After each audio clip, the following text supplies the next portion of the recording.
Hello student, देखिए इस lecture के अंदर हम लोग कोऑर्डिनेशन कंपाउंड जो हमारा है उप सहसंयोजक यौगिक ये चैप्टर, उसमें हम जो इम्पोर्टेंट पोर्शन है जहाँ से हमारे क्वेश्चंस एग्जाम में आते हैं उन पोर्शन को हम करने वाले हैं। ठीक है, उसमें से पहला हिस्सा हम थोड़ा सा इंट्रोड्यूस कराते हैं मेन पोर्शन को। जैसे अगर देखा जाए तो हम बात करते हैं कि कॉम्प्लेक्स सॉल्ट या कोऑर्डिनेशन कंपाउंड क्या होता है। ठीक है, इसके बाद देखिए हम बहुत तेजी से उन पोर्शन पे आएंगे जो पोर्शन या जिस पोर्शन से हमारे एग्जाम में क्वेश्चंस पूछे जाते हैं। ठीक है, देखिए अगर बात करें कि कॉम्प्लेक्स सॉल्ट या कोऑर्डिनेशन कंपाउंड क्या होता है तो आप यहाँ पर ये बोलेंगे कि a salt which contain at least one complex ion.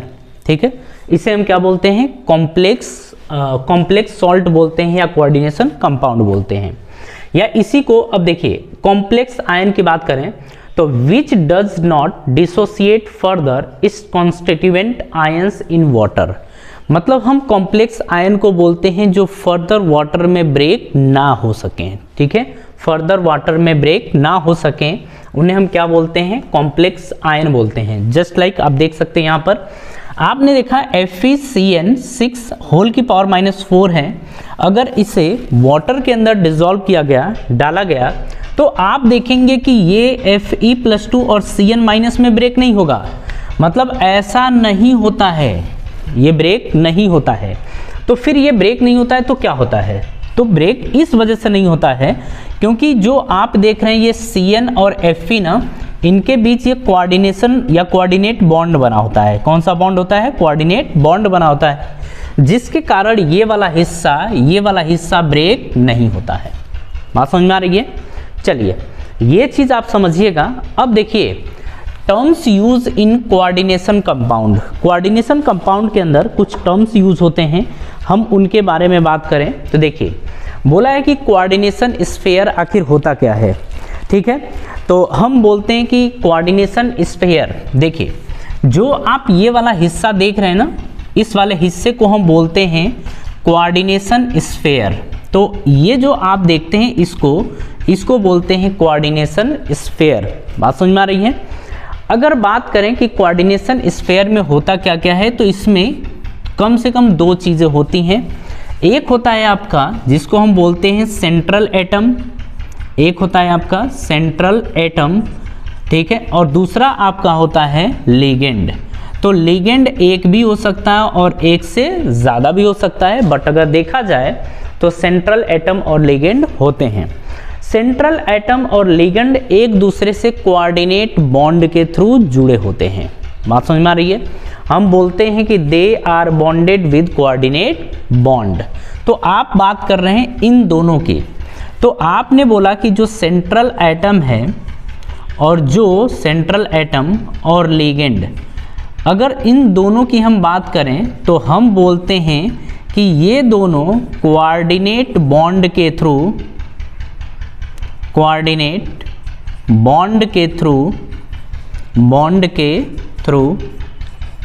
ये जुड़े होते हैं, कोऑर्डिनेट बॉन्ड के थ्रू जुड़े होते हैं। इतनी बात आपको ध्यान रखनी है।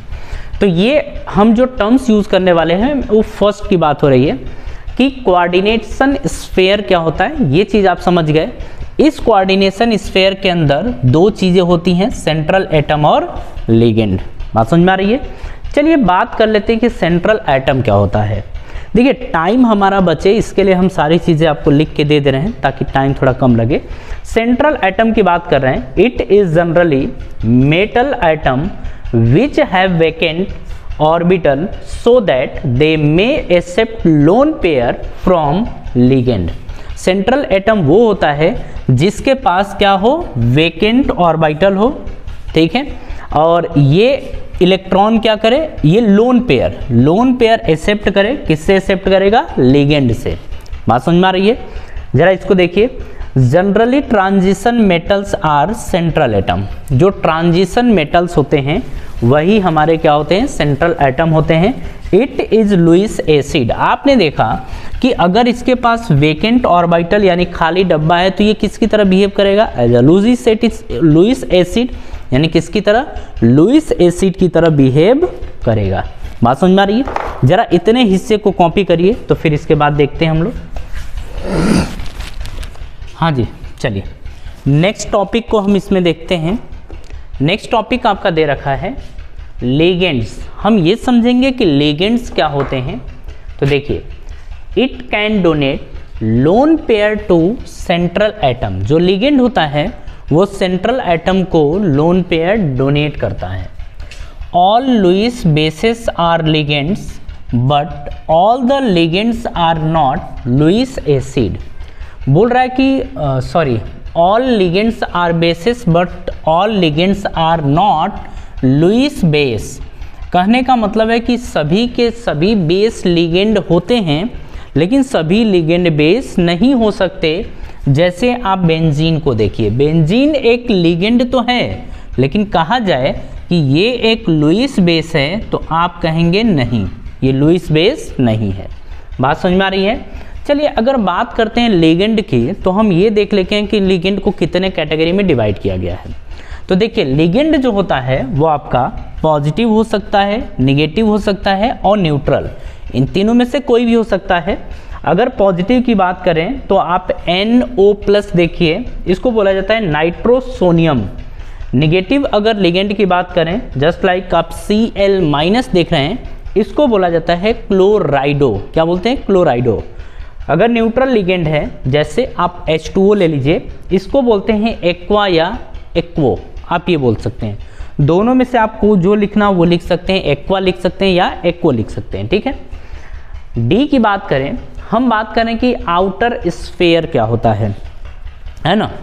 अगर आउटर स्फेयर की बात करें तो बोलेंगे इट कंटेन फ्री आयंस। मतलब जो आउटर स्फेयर होता है उसके पास क्या होता है? फ्री आयन होता है, मतलब जो पानी में जाकर टूट जाए। जैसे एग्जाम्पल के तौर पे आप देख सकते हैं कि K4 है, आपने देखा FeCN6, आपने ये देख लिया, ठीक है। अगर इसे आप वाटर के अंदर डिसॉल्व करते हैं, अगर इसको पानी के अंदर आप डालते हैं तो ये ब्रेक होगा K+ में, क्योंकि पोटेशियम के सिर पे चार्ज +1 होता है। आगे है तो यहाँ पे 4, और ये वाला जो हिस्सा आपका है वो FeCN6 होल पे -4 आपका ये बनेगा, है ना। तो जो आपका ये वाला हिस्सा है ये कोऑर्डिनेशन कंपाउंड है। कोऑर्डिनेशन कंपाउंड अगर इसको देखा जाए, पानी में डिसॉल्व किया तो इसमें ये ब्रेक हो गया। तो ब्रेक हुआ तो आउटर स्फेयर की बात करें तो ये फ्री आयन होता है, इसके पास क्या होता है? फ्री आयन होता है, जो आपने देख लिया। और इसको जैसे ही वाटर के अंदर डिसॉल्व करा जाएगा ये आयन के फॉर्म में ब्रेक हो जाता है, और इसी को आप बोलते हैं आउटर स्फेयर। बात समझ में आ रही है? तो आउटर स्फेयर की तो कहानी आप समझ गए। अब आगे की बात करते हैं हम लोग। बात करते हैं कि डेंसिटी क्या होती है। ये देखिए इम्पोर्टेंट है, आपने जितना पढ़ा ओवरऑल सारे इम्पोर्टेंट हैं, बट आप इसको इम्पोर्टेंट कैटेगरी में लेके जाएंगे और ध्यान रखेंगे, क्योंकि अच्छे जो क्वेश्चंस हमारे हैं वो इसी के ऊपर है। मतलब इन बातों को, इसकी बातों को ध्यान रखेंगे तो आप बच के निकल जाएंगे, नहीं तो बच के निकल नहीं पाएंगे, ठीक है। चलिए बात करते हैं यहाँ पर डेंसिटी की बात करें। It is defined for ligands. ये किसके लिए डिफाइंड होता है? लिगेंड के लिए। It is equal to the number of coordinate bond by ligands. ये जितने बॉन्ड बनाता है, ये जितने बॉन्ड बनता है किसके साथ? सेंट्रल एटम के साथ, हम कहते हैं कि उसकी डेंसिटी उतनी ही होती है। जैसे इसने इसके साथ कितने बॉन्ड बनाए? 6, यानी कि उसको क्या बोलेंगे? उसकी डेंसिटी कितनी हो जाएगी? 6 हो जाएगी। बात समझ में आ रही है? तो इन पॉइंट्स को भी जरा आप कॉपी करिए, फिर हम इसके आगे की कहानी समझते हैं। और यहाँ पर हम ये जानेंगे कि जो डेंसिटी हम देख रहे हैं वो डेंसिटी कितने तरीके की होती है, उनके एग्जाम्पल्स क्या क्या हैं, इन चीज़ों को हम लोग समझेंगे, ठीक है। हाँ जी, अब हम लोग अगर लिगेंड की बात करें तो लिगेंड में भी अगर देखा जाए तो हम मोनोडेंटेड लिगेंड की बात करते हैं और बाईडेंटेड लिगेंड की बात करते हैं। इसका कारण ये है कि ये दोनों के दोनों लिगेंड्स जो मोनो और बाई है ये आपके लिए इम्पोर्टेंट है। इसके आगे देखा जाए तो आपको बहुत ज़्यादा मिलेगा नहीं, बट हाँ ये है मोनो इम्पोर्टेंट है आपके लिए और डाई इम्पोर्टेंट है, ठीक है।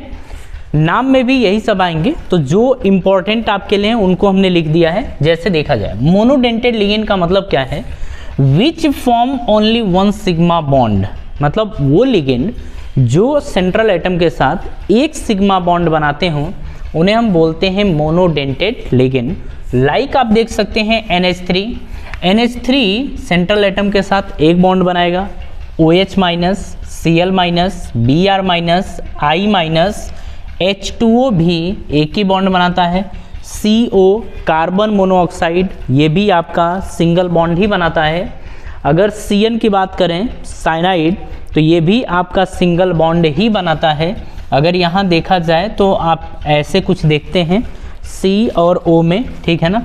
तो देखा जाए ऑक्सीजन के पास और कार्बन के पास, तो ये आपका देगा इलेक्ट्रॉन डोनेट करेगा। यहाँ पर कोऑर्डिनेट बॉन्ड भी होता है, पूरी तरह नहीं आते हैं अपन।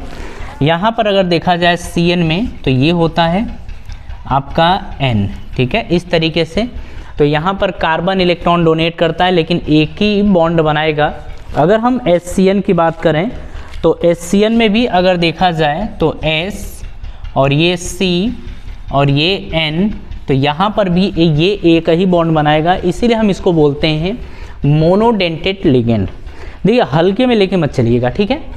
अब बात करते हैं बाईडेंटेड लिगेंड की, विच कैन फॉर्म दो सिग्मा बॉन्ड, मतलब जो दो सिग्मा बॉन्ड बनाते हों उनको हम बोलते हैं बाईडेंटेड लिगेंड। वो एक ही होगा लेकिन दो सिग्मा बॉन्ड यहाँ पर बनाएगा। जैसे एथिलीन डाई एमीन जिसको हम बोलेंगे EN, इसको याद रखिएगा, EN को क्या बोलते हैं, एथिलीन डाई एमीन बोलते हैं। स्ट्रक्चर देखा जाए तो NH2 CH2 CH2 NH2, यहाँ पर ये नाइट्रोजन के पास लोन पेयर है और इसके पास भी है, तो ये और ये दोनों के दोनों यहाँ पर दो बॉन्ड बनाएंगे। मतलब एथिलीन डाई एमीन यानी EN कितने बॉन्ड बनाएगा, दो, इसीलिए हम इसको बोलते हैं EN को बाईडेंटेड लिगेंड, ठीक है।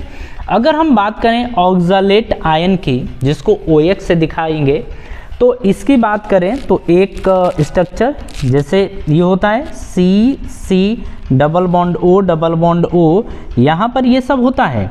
लेकिन अगर बात करी जाए कि इसमें से इलेक्ट्रॉन कौन डोनेट कर पाता है, तो इलेक्ट्रॉन डोनेट करने के लिए ये माइनस और ये माइनस वाला हिस्सा इलेक्ट्रॉन डोनेट करने के लिए तैयार रहते हैं। कार्बोनेट आयन CO3-2 की बात करें तो यहाँ पर, अच्छा यहाँ पर कितने डोनर हैं, दो डोनर साइड हैं, इसीलिए इनको यानी कि OX यानी कि ऑक्सालेट आयन को क्या बोलेंगे, बाईडेंटेड लिगेंड बोलेंगे। कार्बोनेट आयन की बात करें तो इसमें भी ये दो हिस्से ऐसे होते हैं जो इलेक्ट्रॉन डोनेट करते हैं, इसीलिए कार्बोनेट आयन को भी हम बोलते हैं बाईडेंटेड लिगेंड।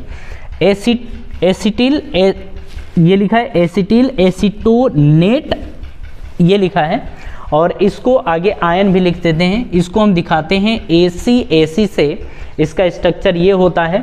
डोनर साइड की बात करें तो ये दो डोनर साइड होते हैं, इसीलिए AC भी आपका होता है बाईडेंटेड लिगेंड। बात समझ में आ रही है। तो फिलहाल देखिए इतनी बातें याद रखिए कि ये सब क्या होता है। इसके आगे भी ऐसा नहीं कि बाईडेंटेड लिगेंड तक है, ट्राई है, टेट्रा है, पेंटा है, ये सारे लिगेंड्स भी अपने पास हैं। बट अगर हम एग्जाम के पॉइंट ऑफ व्यू से देखें तो कम से कम आपको इतनी बातें ध्यान होनी चाहिए। और उसमें भी अगर देखा जाए तो इसके ऊपर आप स्टार लगा लीजिएगा। अगर देखा जाए तो ये अभी इकलौता आपके सामने जिसके ऊपर आप स्टार लगा सकते हैं। और इसके बाद इसको भी देख लीजिएगा कि ऑक्सालेट आयन जो है इसके ऊपर भी आप स्टार लगा सकते हैं। बात समझ में आ रही है। ज़रा इसको कॉपी करिए, फिर इसके आगे कहानी हम देखते हैं।